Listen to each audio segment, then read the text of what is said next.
Have you ever met someone whose argument goes absolutely nowhere, but does it really confidently? Like they're sprinting full speed in a mental hamster wheel, proudly yelling, "See, I'm making progress." That, my friend, is circular logic, the fine art of proving your point with your point. It's like saying, "I'm right because I said so," but dressing it up in a suit and tie and expecting a standing ovation. Let me introduce you to Stickman. Stickman is currently mid-debate with himself.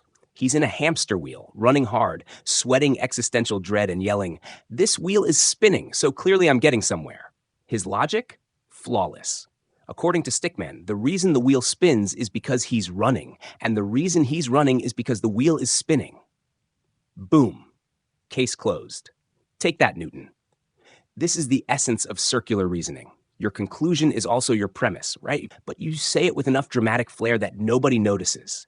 It's like arguing that pizza is the best food because no other food is as good as pizza. That's not an argument. That's just pizza propaganda. You see it all the time.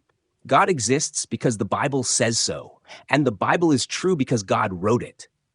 Or, this law is just because it's the law. Or my personal favorite, trust me, bro. There's a comforting loop in circular logic. It's tidy, self-reinforcing, and just feels right. Like a snake eating its own tail while congratulating itself on a balanced diet. Stickman isn't alone. His cousin Loophole Larry is also a fan. Larry once claimed, "I'm a trustworthy person because I always tell the truth. And you know, I always tell the truth because I'm trustworthy." Larry also believes he's good at karaoke because everyone claps when he finishes. They're clapping because it's over, Larry. The beauty of circular logic is that it sounds logical until you actually listen. It uses repetition as a smokescreen. If you say something with enough conviction and volume, people mistake it for depth. That's why half the internet runs on it. I read it on this blog, which is trustworthy because it always says things I already agree with. That's not information. That's a custom echo chamber with Wi-Fi. Even big institutions use it. Think about workplace policies. We follow this rule because it's the rule. Wow, that's helpful, Brenda. If my house were on fire and the fireman said, "We don't rescue cats because that's the policy," I'd be like, "Cool, so your logic's on fire too." The thing is, circular reasoning often hides behind authority or tradition. It sounds official. It's got a badge. This medicine works because the pharmaceutical company says it works, and they would know. They made it. Yes, and McDonald's says their salads are healthy. Shall we dig deeper? Stickman, meanwhile, is still in his wheel. Now he's shouting, "I can't be wrong because I never lose arguments, and I never lose arguments because I'm never wrong."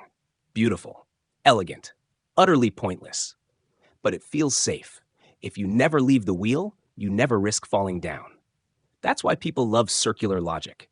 It protects the ego. If your belief system is a perfect loop, you never have to confront pesky things like evidence, contradiction, or your Aunt Deborah's fact-checking. It's a cozy trap. Warm, self-validating, and about as intellectually nutritious as cotton candy soup. But here's the kicker. Circular logic isn't just a fallacy. It's an avoidance technique. It's a big, shiny distraction from having to engage with real substance. It's like someone asking why you're wearing a tinfoil hat, and you say, "Because it keeps out the aliens." And how do I know it works? I haven't seen any aliens. Genius. Just genius. So how do you spot it? Easy.